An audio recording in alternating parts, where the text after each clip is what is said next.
Today is December 17th, and Christmas is around the corner.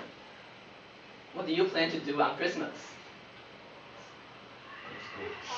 What do you do to celebrate it? Exchanging gifts. Yeah, for us, we exchange the gift next time, right?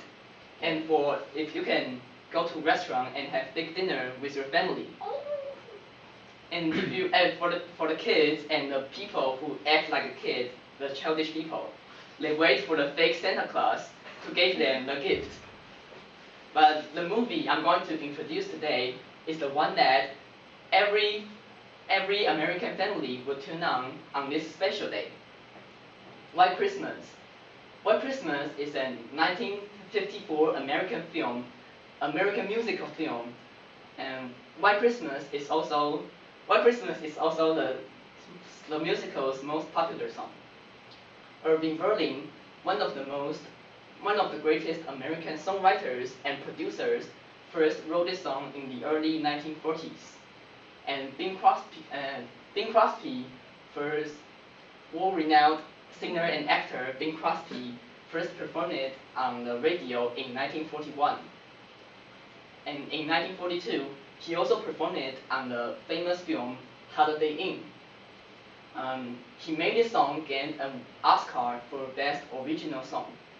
And since then, it was enormously popular. The movie studio wanted to take advantage of this song and construct a movie based on this song, White Christmas. And Bing Crosby was selected as the leading role. Then Danny Kaye, the comedian, co-starred too.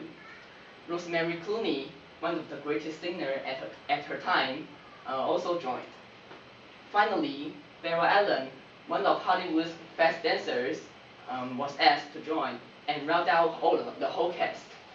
The movie started to shoot. Next, I'm going to talk about the plot.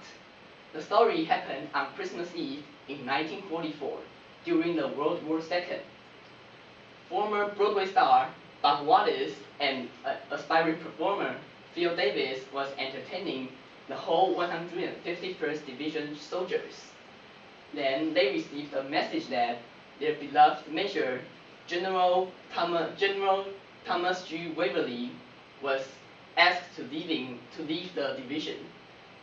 General Waverly arrived, delivered an emotional farewell. Then he left. After that, enemy bombers attacked the area, and everyone took cover. Suddenly, a wall was collapsing, and Phil Davis showed Bob Wallace from that, but he was wounded. He was also wounded. Bob Wallace was thankful to Phil Davis, and he asked him how he could pay for saving his life. Phil suggested that they could become a dual act after the war.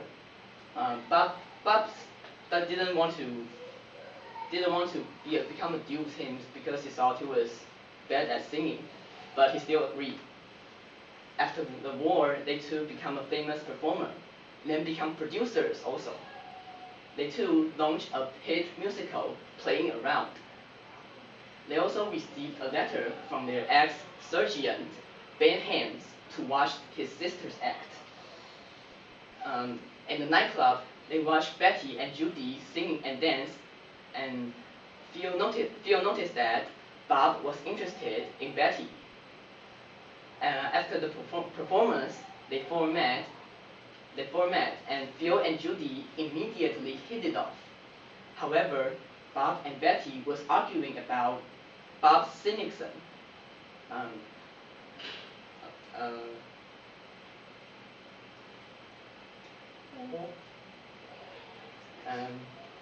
Then Phil found out from Judy that the sisters' landlord sued them for damaging a rock, and he even called a police to call them and get their money. And hearing that, Phil gave the tickets he bought. He was going to use it to spend Christmas with Bob in New York City for the sisters to go to perform on the other places. And now Phil and Bob need to make another performance to earn money to buy another ticket. So he made a performance, and the performance was just the performance the sisters do in the nightclub. So they have to dress up as girls. Once they earned enough money, Phil went to buy the ticket. However, the ticket Phil bought wasn't going to New York City. The ticket he bought was on the same train as the girls. Bob was mad. What's worse, they had to sit out in a club car. In the train, the girl convinced that they should spend Christmas together in Vermont, Pine Tree, where they booked as performers. While arriving in Pine Tree, they found out that there were no guests due to no snow and unseasonably warm weather. Also, they discovered that the landlord of the inn was General Waverly, and he was facing bankruptcy. Hearing that, Phil and Bob decided to stage the show and invite the cast of playing around to join the guests and save the inn, including Betty and Judy in the show. During the practice, Betty and Bob's romance began to bloom. Later, Bob found out that General Waverly received a letter to ask him to rejoin the army. However, General Waverly didn't want to because that's not the job he wanted to do in the army. Bob decided to call another army buddy, Ed Harrison, for help. He had his own variety show now, then. And Ed suggested that they should make a big scene of General Waverly's misfortune and Bob's kindness for the army to see what's his situation. Hearing that, Bob strongly rejected his idea. However, the housekeeper heard the first half of the conversation and told Betty. Betty suddenly turned cold toward Bob. Phil and Judy decided to get engaged. However, Betty accepted a gig in New York and left. Bob hurried to New York to find Judy.